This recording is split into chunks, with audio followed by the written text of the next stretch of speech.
ការសន្សំបានផ្ដល់អ្វីខ្លះឲ្យយើងមួយការសន្សំធ្វើឲ្យយើងមានទុនសល់លុយសល់ទ្រព្យរបស់ល្អអាចយកទៅបង្កើតលុយនិងទ្រព្យបន្តទៀតរបស់ជាទ្រព្យមិនមែនជាបំណុលពីបញ្ញាការនិងការអត់ធ្មត់ខ្លាំងអ្នកដែលសន្សំបានគឺមានការអត់ធ្មត់ផ្ដោតនិងគោលដៅខ្ពស់ខ្លាំងធ្វើឲ្យយើងមានពេលគ្រប់គ្រាន់តាមដានការងារត្រូវធ្វើហ្មត់ចត់មិនប្រញាប់ប្រញាល់ពេកមិនលោភលន់ពេក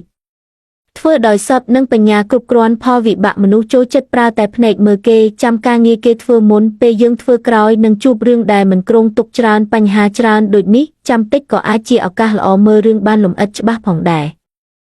3ព្រះពុទ្ធឲ្យរៀនស្កប់នឹងអ្វីមានន័យថាមនុស្សភាគច្រើនឲ្យតម្លៃរបស់ដែលខ្លួនគ្មានមិនមើលឃើញយកចិត្តទុកដាក់ថែទាំអ្វីកំពុងមានឡើយដែលជាហេតុនាំឲ្យសេចក្តីកើនឡើងដែលការពិតយើងក៏នឹងប្រហែលជាគ្មានតម្រូវការនឹងរបស់ទាំងនោះឡើយនេះជាអាហារនៃសេចក្តីលោភលន់តណ្ហាមាត់ច្រើនតែគ្មានក្រពះអ្នកសាក់ស្រមៃមើលសភាវដែលគ្មានក្រពះអាចនឹងបរិភោគឆ្ងែតយ៉ាងម៉េចវាជារឿងពិតដែលកើតឡើងលើយើងជាមនុស្សលោកដែលមានសេចក្តីចង់បានអ្វីថ្មគ្មានដែនកំណត់បាននោះឯងដែលជាហេតុនៃទុក្ខវេទនាក្នុងខ្លួនមិនឈប់ឈរ